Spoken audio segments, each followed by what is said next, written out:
Hello, everybody. Happy Friday. We're live now. Let's see, we've got Instagram going, we've got Facebook going, we've got YouTube going, I'm pretty sure. Yep. Let me just make sure, verify that everything is working. Yes, indeed. Okay. All right, it's Friday. It is, what day is it? It's the Friday, July 30th, and I'm extremely excited. We've got a great show for you today. We have a very special guest. But the very first thing you need to do is if you're joining now on Instagram, I see a bunch of people joining right now on Instagram. Hello, what's up, John? What's up, Luke? It would be great if you went to YouTube or Facebook because we're going to bring on a guest, and you won't be able to hear him over here on Instagram. But we'll continue the live stream after with just us, and so I'll keep the Instagram going. But if you want to see the other person, you got to go over to Facebook and or YouTube. Either one is good, and you'll be able to see him in just a second. We have a really big announcement coming today, so I'm excited for that, and I'm excited to share what's coming up. There's a lot of fun things coming up by Instagram. Yeah, go to YouTube. Get over to YouTube, or that's probably the best quality stream. So if you want the best quality, better head to YouTube before we have our big announcement for the day.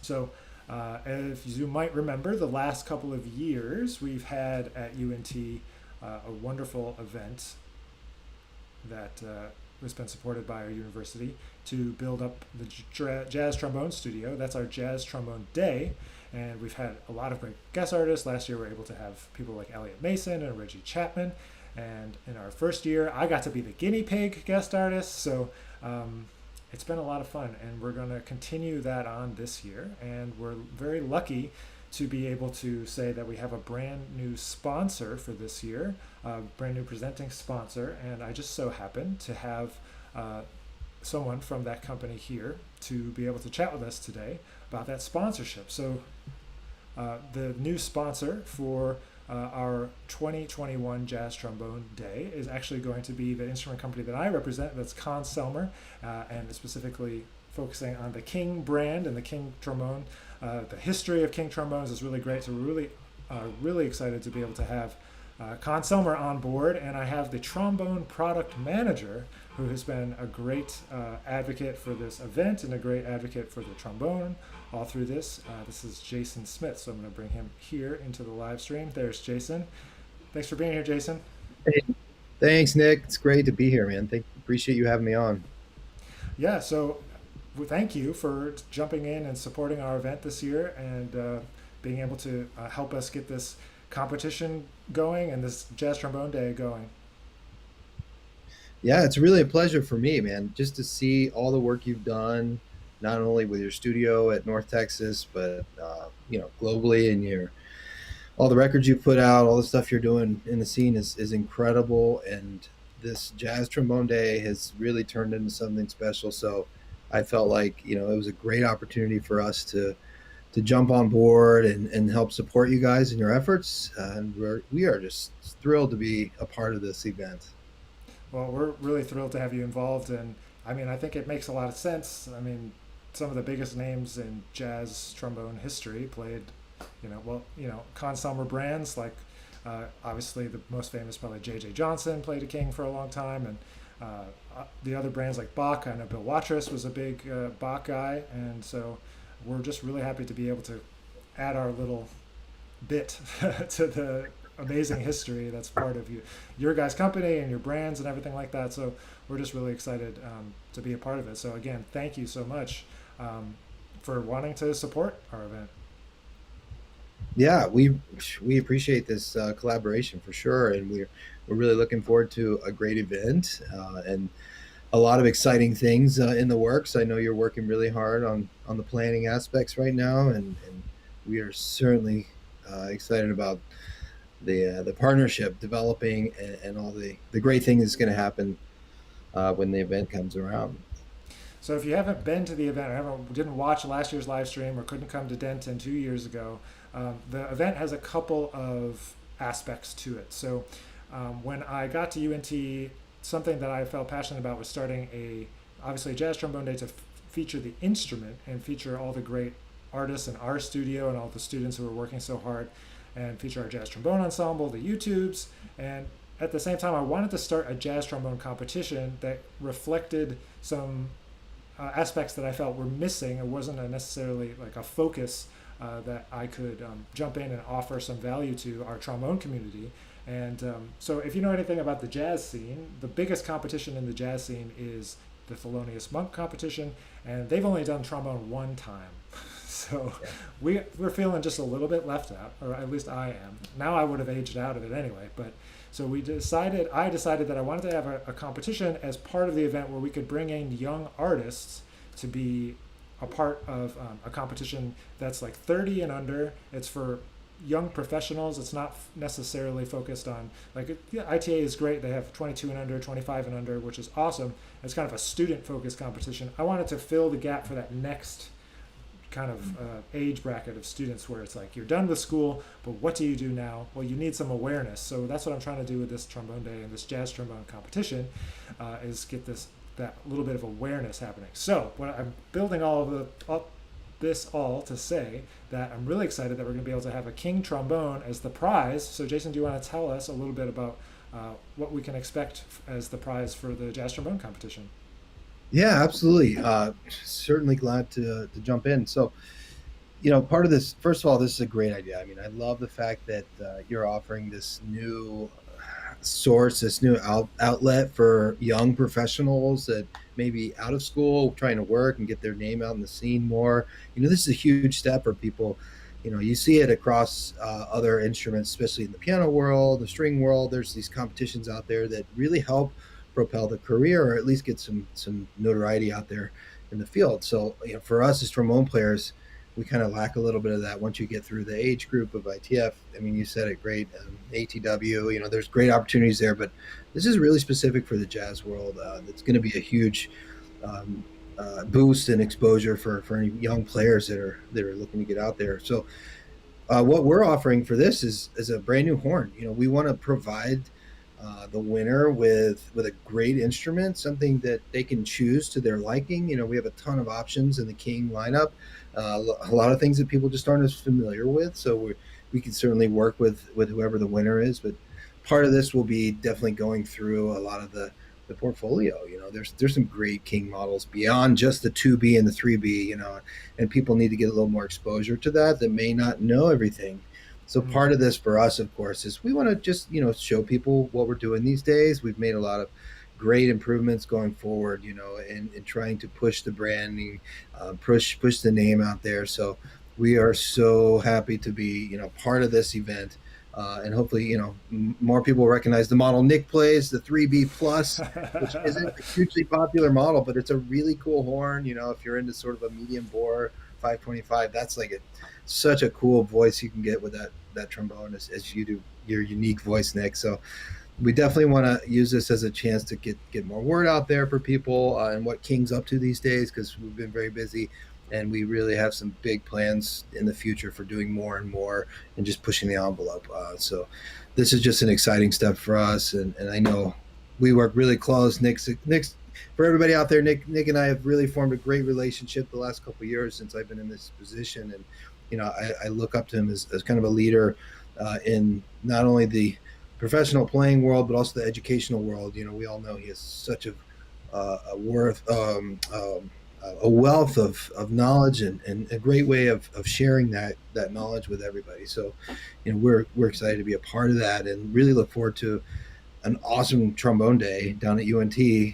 Definitely want to have horns for people to try, and set up some sessions, while we're down there, and talk about the history of these great brands. With Con Mhm. Selmer, you have the history of Bach trombones, King, and also Con. There's just been so many incredible players throughout the years, from the earliest times Mhm. in the U.S. that have played these models. So a lot of Yeah, cool for stuff sure. to talk about. It's going to be a great day. We're really excited. Man, it's going to be super fun, and I see people are already excited. I'm just comments flowing in. The 2B crew represent, and so I know, like I don't know, why don't you give some people some context about like what are some of these other options that they could get to? People know about the 2B, they know about the 3B, the 3B plus. Maybe they probably don't know about that one, but that's okay. And then, Yeah, what are yeah, some of the for options sure. that you want to let them know about? Yeah, you have your standard 2B and your 3B. Those are the two workhorses that have been around the longest. We sort of implemented other options between those. So one of the simple things we do is within those models, we offer different things like the gold brass bells or the sterling bells. A lot of people ask me these days, do you still make the sterling plus and sterling bells? What's up with the silver sonics? I'm like, well, that name Silver Sonic kind of faded away a long time ago. It was such a cool name. I've thought about bringing it back because it's a hip name. I have an old '68 3B Silver Sonic. It's a great horn. Love that horn. But we still make the same bells. They're all sterling silver bells. They have silver plating on them. They play fantastic. A new 3B S is a sterling silver bell, or a 2BS Hmm. that's sterling silver. So look for that S, and you'll still see the little emblem on the bell itself with the sterling silver emblem. Says sterling on it. It just gives such a unique sound. But the gold brass bell is another one. If you're really looking, just kind of get some darker colors. You can really mix it up a lot. But people that don't know more about the in between models, I call them the 2B plus, the 3B plus. Those definitely offer some alternative bore size options, and then we have the lightweight options, the 2BL, which is like the Jigs model. Which also comes with a short tuning slide if you want it. It's optional. The 2BLS is that cool option that a lot of cats used to cut down the tuning slides for that first position slide I've vibrato, heard of Slabber Bell. which kind of messes my brain up because everything's a little off. You got to get used to it, but it's such a cool thing to play with if you're into that. And Hmm. but that lightweight slide's great. So we've also been working. We've got a 3BL, which is a lightweight 3B slide, which is another cool option to play with. So we don't go overboard, in my opinion. There's plenty of guys out there that can do all sorts of cool custom work for you, but I think trying to find a really solid sound, a really classic sound, something that you can really find and develop your own voice with, and especially as jazz players, we tend to gravitate towards some of those historic voices and sound concepts. I mean, like JJ, of course, like who doesn't want to sound like JJ? I guess there's Me, some I people do. out there. Yeah, I do. I know it's like always has been, a guiding voice for us, and you hear that sound, and not that getting one of these horns is going to give you that sound. It's all, It's a the magic bullet. concept. What are you talking about? It's but it's gonna, if you get a good foundation, it's gonna help you to find that sound and develop your own sound, which is what we all really want in the end, is our own unique voice. But I think just having a great instrument is the foundation to help you get there faster. So it's certainly something that we strive, and we want to make sure that we're putting out great horns. We I'm the first one that won't deny that King and Bach and all these great brands have been through some hard times. We've been through different eras of production quality, and we're at a phase now where everything is really on this upward trend. We've been working really hard. I've been here for the last 3 years, and it began before that even. The quality, the consistency, and getting that out there to everybody, just knowing, hey, I can find a great King horn again or a great Bach horn. It's exciting to see what's going on in our factories, and a lot of the great things. So we have a lot of plans. Like I said, we'll be brewing things in the background for a bit here, but some cool stuff coming down the road, especially with King. Amazing. Well, I'll go ahead and just say one more time, thank you, Jason, for jumping in here today and being able to talk a little bit about that and talk about the King brand and the new instruments that are going to be available. So, right alongside that announcement, I need to tell you that submissions are now open for the Jazz Trombone competition as part of the UNT Consumer Jazz Trombone Day 2021. So I'll go into all the details about that here in a second, but I want to let Jason get on with his day. He's a very busy man as the product manager. He has meetings to go to, he has babies to kiss, and all kinds of things. So Jason, Well, thank you thanks, so Nick. much. We really appreciate it. Appreciate you letting me jump on here. I look forward to doing it again soon, man. Yeah, we'll be back with more information about the Jazz Trombone Day in a future live stream. I promise. But for now, we're going to kick Jason out of this live stream, and I'm going to take it back over, and we're going to turn it back over into our Q&A session. So, Jason, I can tell you from the comments, a lot of people are really excited. I see people saying some great things here. So we can't wait to have you all down in Denton in the fall. Yeah, looking forward to it, man. Ciao for now. All right, and you guys take care. See you soon. All right. So we're back. Before I finish that, I just want to say thanks again to Jason for being here. If you missed it, if you were on Instagram and you missed it, welcome back to our normal show. But the rest of today, obviously we'll kind of transfer back to our Q&A session.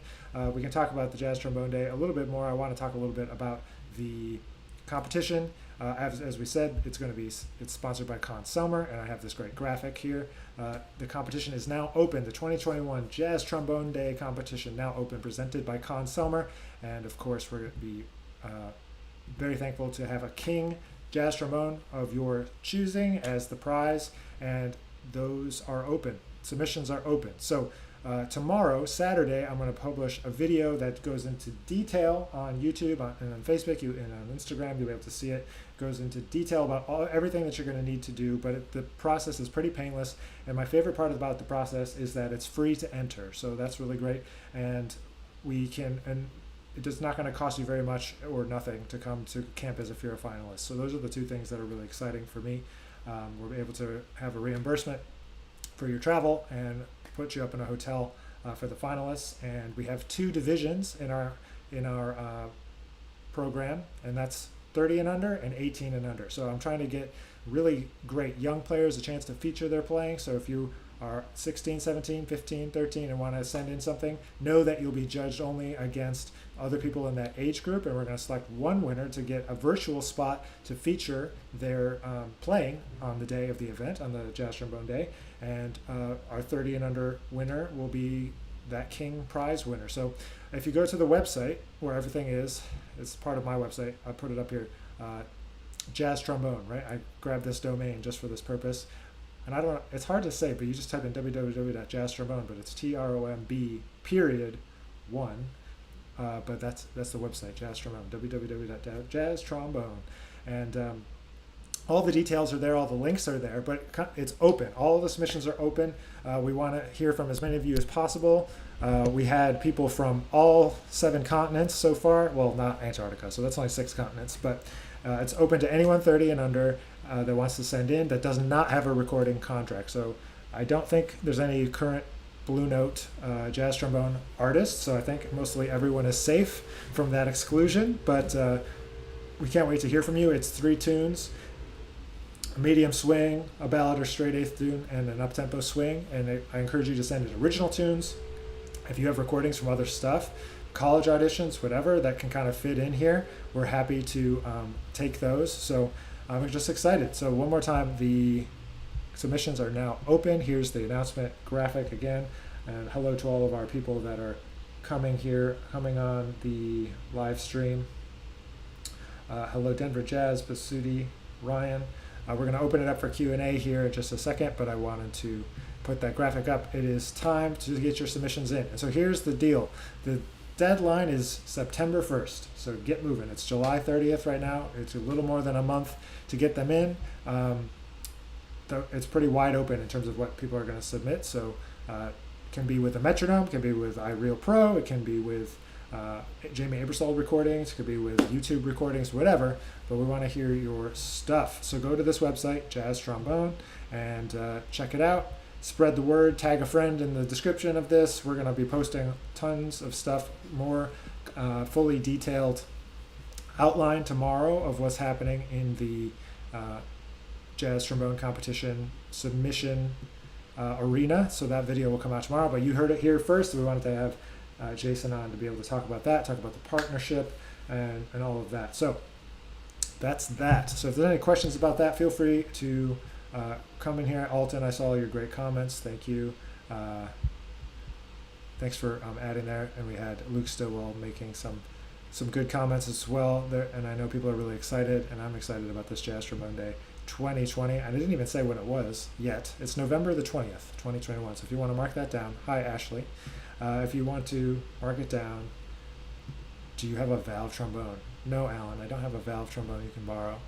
You'll have to find an old one for that. What's up, Taylor? What's up, Adi? Um, but I'm excited. It's going to be a great event. 11/20/2021 is the date. Here's something. So we're going to kind of go back into our Q&A format now. So tomorrow that video is coming. But if you have any questions about the jazz trombone competition, I'd love to answer them today or anytime really. But feel free to drop them in the comments on Instagram, comments here on YouTube, Facebook. And but for now, let's return to our regularly scheduled programming. Thanks for taking a listen and watch to Jason and Con Selmer. And that's, one more time, that's November 20th. Mark it down. It's going to be in person and online, a virtual event. We're going to talk more about that later, but I want to just get it out into the ether that the competition is open, the submissions are open, and you got to get them in by September 1. So September 1, you got a month. All right, I see some great questions coming in. Taylor says, why is the shirt game so good? I don't know. I get help with my shirts, so I'll have to defer on that one. Okay, so we'll get rid of this. All right, and so I see a question from John here, so we'll get this Q&A kicked off for July 30th. John asks, I don't get cutting the tuning slide. I get wanting first position to be out a little, but aren't you cutting off metal that's inside the instrument when tuning slide is pushed all the way in? Well, yeah, you're just changing the length of it when you squeeze it in, right? You're making it shorter. So if you cut the tubes, it's technically getting even shorter. And that way that first position, so it's not just first position that's out, it's everything is out. It's just like a different style of playing. And something that Khan used to do instead of that, which, maybe we should tell them that they should do this again. We can get Jason back on here, and we can have everyone comment at the same time what's going to be going on. But that, to put the spring back in, because like I have an old 88H that the spring in first position lets you, play higher than first position, so you can go up, and there's a spring there, so you could do slide vibrato there or tune something up a little bit. So that's that. I don't know, but we can let them know. But I don't do it. You can play any of those notes in a long position and use slide vibrato. I don't really think it's that important of a thing, but somebody does. All right, Jackson's here. He's excited for Jazz Trombone Day 2021. Jackson's going to be one of our master's students. When you've done guest artist lectures / master classes, what are your favorite topics to talk about? So sometimes when you go and do one of those, people have some stuff that they would like you to talk about. And so I'm happy to oblige them in that way. But when it's just like, oh, talk about whatever, I try to talk about things that I can talk about from my experience that others maybe can't because they don't have that experience, so that whatever I'm presenting is like probably 50 to 70% what anyone might say about trombone fundamentals, having a sound concept, but I try to find a different way to explain the same things. So it depends if it's a group of trombonists or if it's a group of all jazz musicians. I have kind of a couple of different things that I go to, things being themes or ideas that I go to talk about for a master class or a lecture. But generally, I try to talk about the importance of like having a great sound concept, because that's the foundation of everything for your musicianship, regardless of instrument. I like to talk about going and getting stuff, meaning like go plan your goals, figure out a way to achieve what you want to achieve, find different ways, different mentors, different paths, start projects, finish projects, make mistakes, all of those type of things I think sometimes are missing from a jazz master class. I think a lot of times people just talk about listening to the masters, transcribing records, and obviously all that stuff is good, but sometimes I find the missing step is talking and focus on action. And like you're not going to learn anything without doing anything, so I try to express that. I try to express that like you have to have just assume that everyone's a great musician, and so like what's that extra little bit? Like what's your X factor? What else do you do? So when I give a master class, like, well, I can talk about trombone, I can talk about jazz, I can talk about any of that stuff. That's fine, but it's like I'm also going to talk about like how to be organized and get projects done and like get a band together and go out there and run a record label and put out music and do videos and do social media, and what are all the things? What are those things? So that's what I try to add to the picture. So it's like, yes, trombone, great sound, etc., jazz vocabulary, transcribe, JJ, etc., etc. Anybody can give that masterclass. So it's like, what can you do, through your lens that's a little bit different than everybody else, because it's going to be the same information that's regurgitated, and that's just kind of is what it is, there's not a lot you can do. That's just because those are the fundamentals, and there's a reason why everybody talks about them, because they're important. So, thanks, Alton.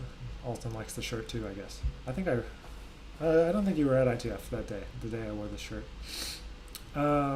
Leo says, you mentioned playing originals. Are they supposed to play 3 original pieces in those styles, or would original pieces get advantage regardless of quality? There's no advantage or disadvantage other than overall what we're looking for in the competition is artistry.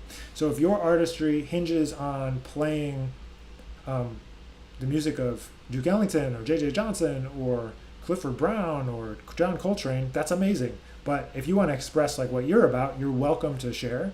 I think you should, 3 things that are going to show us the range of what you can do. The stylistic variation, it's not just swing, it's not just ballads, it's not just fast playing, it's everything together. So I would, 3 clips that are going to get you a well-rounded representation of your musicianship, and not just your musicianship, not just your technicianship, but your artistry, because that's ultimately what we're looking for, is to be able to have the winner be able to like, okay, tomorrow that person can go and make a record, right? That person can really be putting their stamp into the world. So as we, have that person and grow this family of artists, so like check out the last couple of winners. So the first winner in our first year was Chris Glassman, a great bass trombonist, and then last year was Paco Andreo, a great valve trombonist. And so there's a lot of range there. All the finalists, both years, have been completely different. Some people are super straight ahead playing mostly bebop kind of stuff. Some people are playing really like more modern jazz, like Paco has a pretty modern concept. And then there's people that had a very kind of free concept. There's a great finalist from the first year of the competition named Abdul Rahman Amer. He goes by Rocky, but he's in New York, and he is super great. And he has a like kind of a more free approach to the music and the vibe, which is awesome. So all that to say, like, there's no one vibe that is advantaged in this competition. It's just the strength of the voice, right? So it's like your voice, and we want to find people and share their voice with the world. So that's what's happening there. Hope that helps. Yeah, Leo says thanks. So glad that is helpful. Okay, Brian has a question.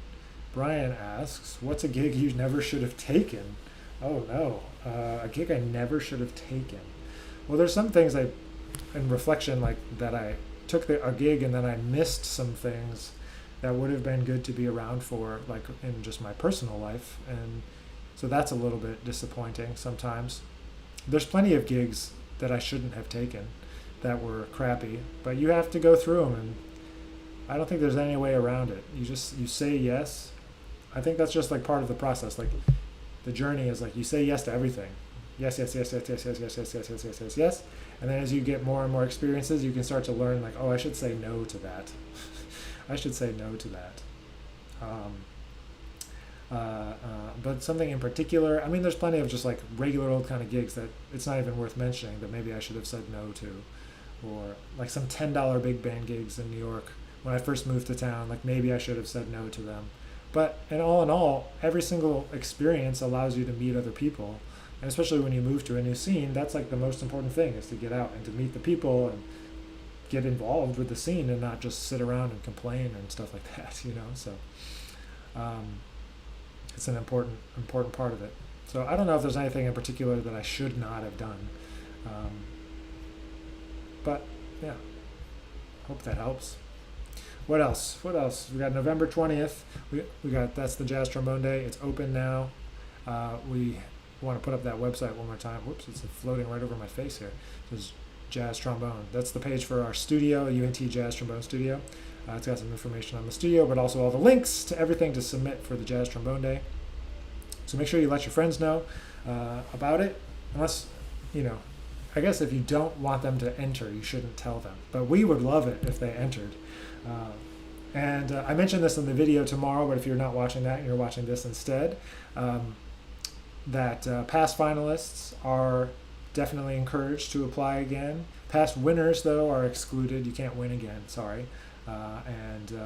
So people feel free to send some stuff in. Tag some people, share with students, share with teachers, share with friends, and save the date, of course, for November 20th, wherever you are, because it's going to be a virtual hybrid event. We're going to be in person in Denton. We're going to have our guest artists in person. We're going to have our rehearsals in person. That's the plan for now. I guess things could always change again, as we've learned, but for now, that's the plan, to do both in person and online, so it's going to be super exciting. Yeah, this is a funny question. Have you ever played a plastic trombone? Would you recommend as entry level for kids? For kids, yes, maybe. I would say it's more useful as a practice tool for an intermediate or advanced student, because they're so crappy that I had one student that started on it's been a while now, but this student started on a P-bone, and it was not great for that student, and we had to get them like a regular student model horn. So they're kind of difficult to play. So unless you can already play, it's a little hard. So for learning, but I can understand, like, they're only $100 or whatever, so it's kind of a nice cheap way to get into playing trombone. But for me, I would get a regular student model first, because it's easier to get a sound on, and getting a sound on the trombone can be difficult for a young student. So, and then once you're older, later use it as a tool, or it's fun.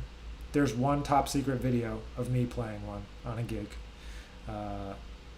that will never get released, but a friend of mine recorded it, and every once in a while when I do something stupid, or he'll send me the video as he's got it as what do you call it? Blackmail, I guess. Not really blackmail. It's just good fun.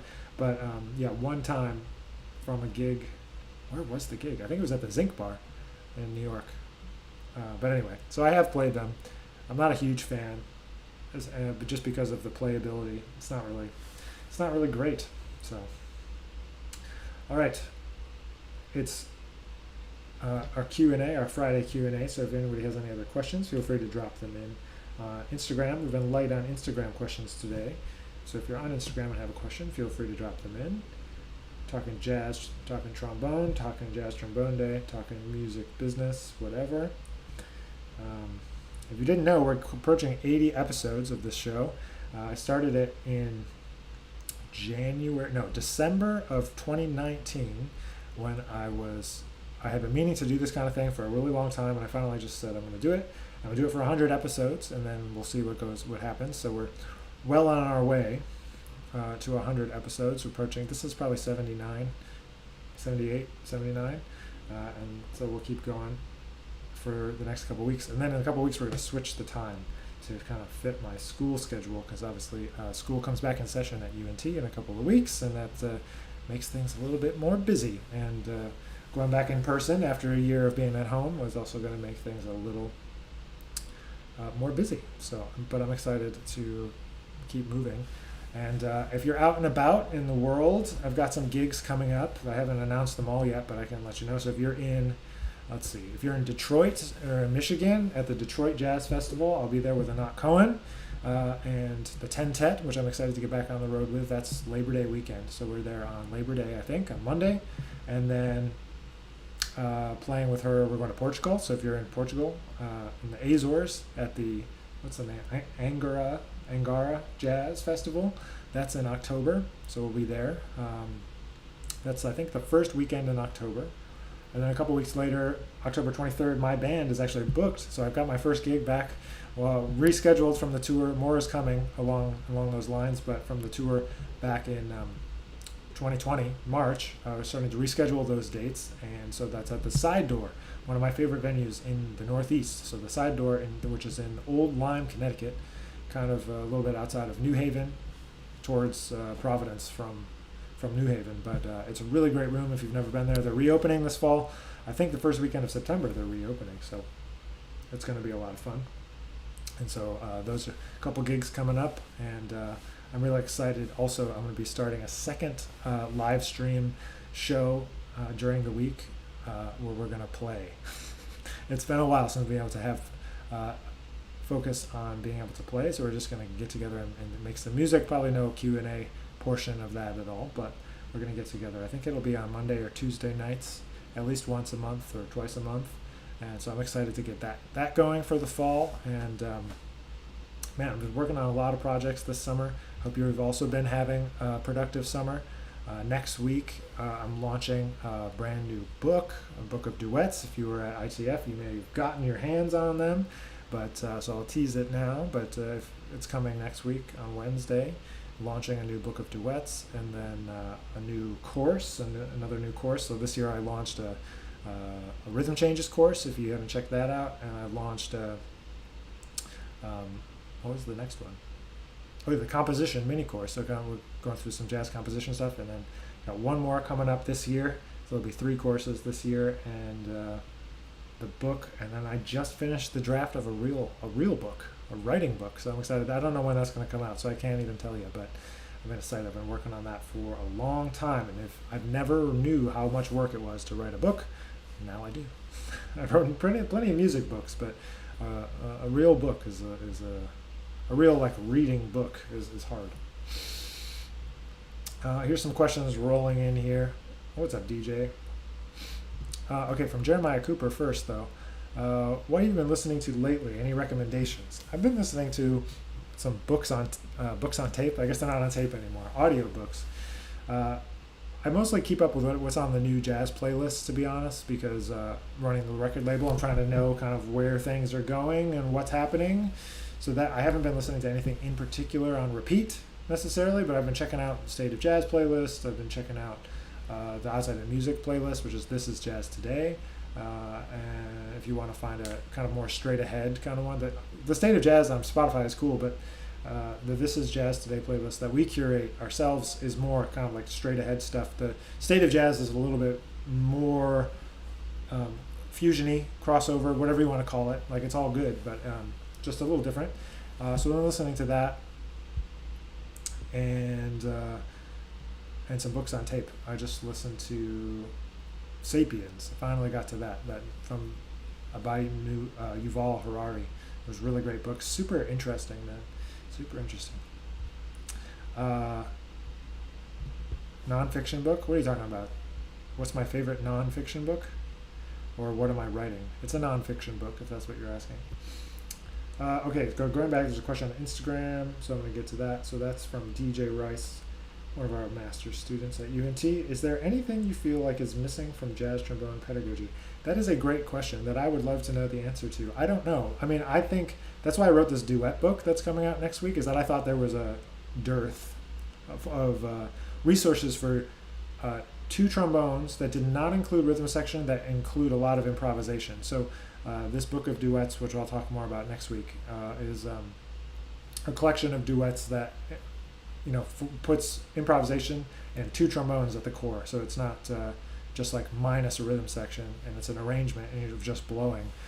So that's what I thought was missing, and so that's what I'm trying to contribute next week. So that's coming soon. But what else is missing? I don't know. There's so much. I think there's an over-reliance on books, People looking for the next resource. But then again, it's great to be able to have resources to share with people, so I don't know. What's missing that I've been talking about making for a long time, and maybe, DJ, we can work on this together as a studio, because I've gotten several people that have mentioned that they would be interested in this, is like an excerpt book for jazz trombone. So it could be like hard tunes, it would be passages from difficult big band charts, it would be stuff like that would be hard to sight read, it would be stuff that like you just like should know in like a jazz trombonist. Like I always thought like Sonnet for Hank Sank would be on there. It was a really hard Ellington excerpt for trombone, or like the backgrounds for Harlem Airshaft, for example.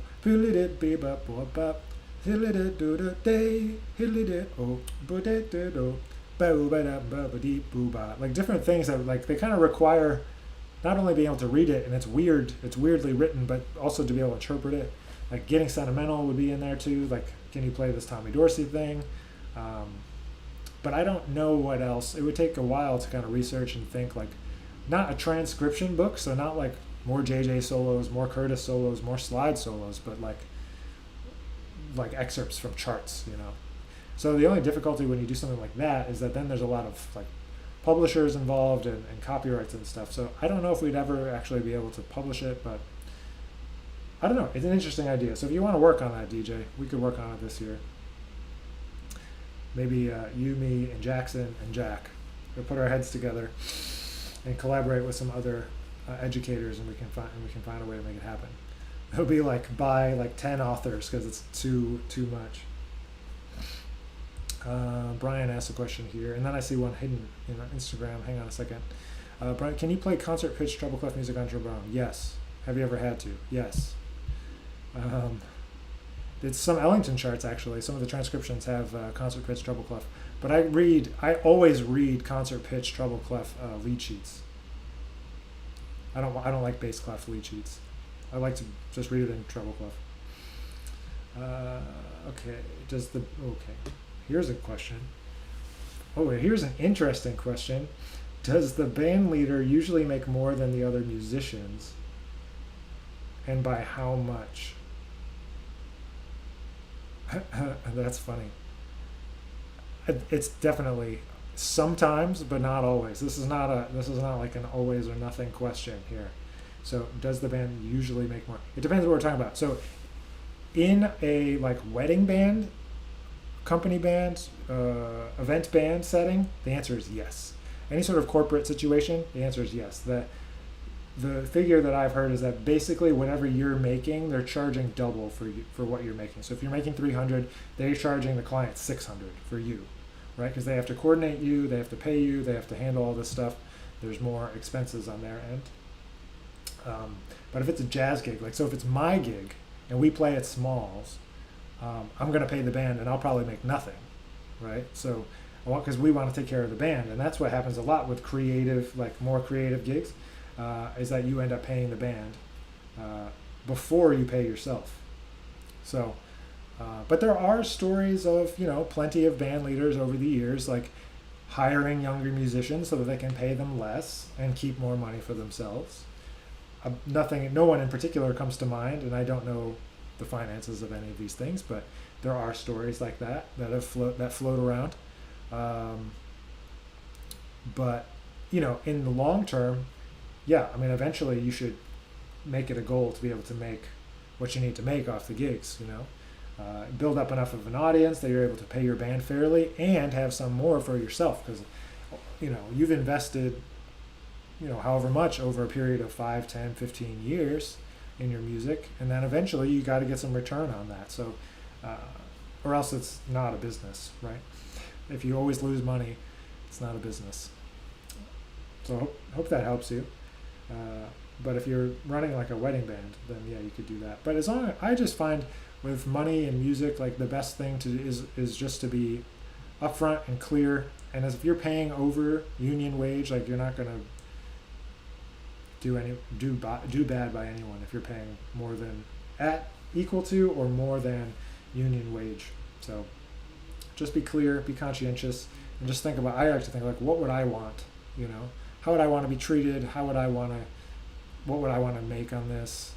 What else can you do for the band if it's low pay? Like, can you buy them food? Can you get them coffee? Can you buy them drinks? Just little things that go a long way, because it all adds up. Can you pay for their cab to the airport? Just different things like that can really add up in the long run. So, just stuff to think about. You are welcome. All right. Here's one from John. Is there a specific book, etude, exercise to help practice the throw and catch slide technique? There's not a book. There's no like there's no pedagogy really on this, which is why it's difficult, right?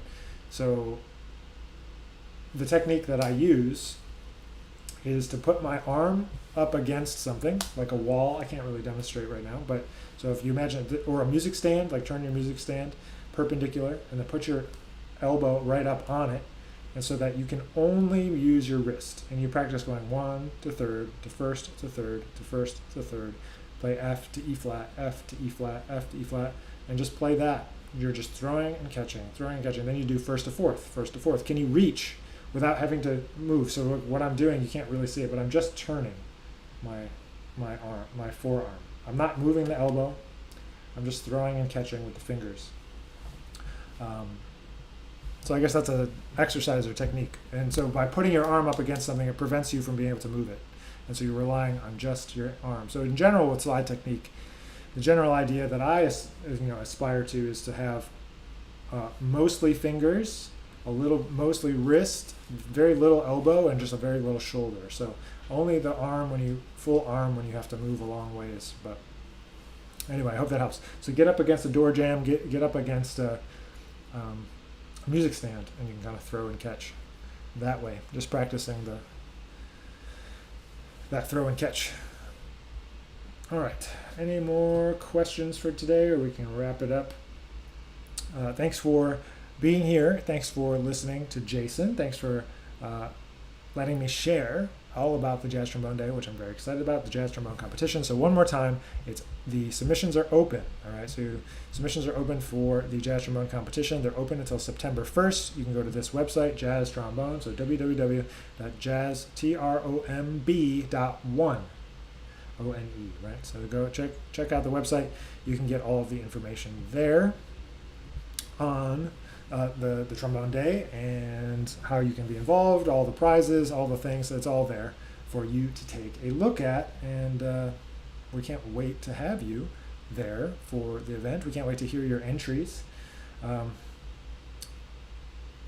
man. So I'm excited. So thank you for checking those out. All right, I see one more question coming in before I'll wrap it up for today. Do you think the Alessi style slide technique lends itself better to playing classical music? Yes. Do you still use the throw and catch when playing classical? There's some amount for me in there, but that's a good technique for playing like Joe Alessi. It's all about achieving the result that you want. So if it's to sound like Joe, you should probably listen to Joe. If you want to sound like JJ, you probably want to use a throw and a catch technique, because it gets a little bit more fluidity into your lines, because that tension of going this, like real rigid, snappy and fast, real rigid, it kind of sometimes puts a little hiccup in your swing, which is what I've noticed. But not everyone has that problem. Some people are all arm and they sound great. So it's not like a yes or no, but for me, that's what I usually suggest, is the throw and the catch. Watch JJ, watch Curtis, they throw and catch. So that's what I think about that. But anyway, so I'm going to close today, throw this up there one more time. Jazz Trombone Competition, open now. September 1st is the deadline, 11:59 p.m. on September 1st. So that's your last day to enter, 30 and under. So if you're 30 and under, I want to hear you. I want you to submit. So thanks for being here today. We'll be back next Friday with another live stream. And until then, stay safe, stay healthy, and we'll catch you next time.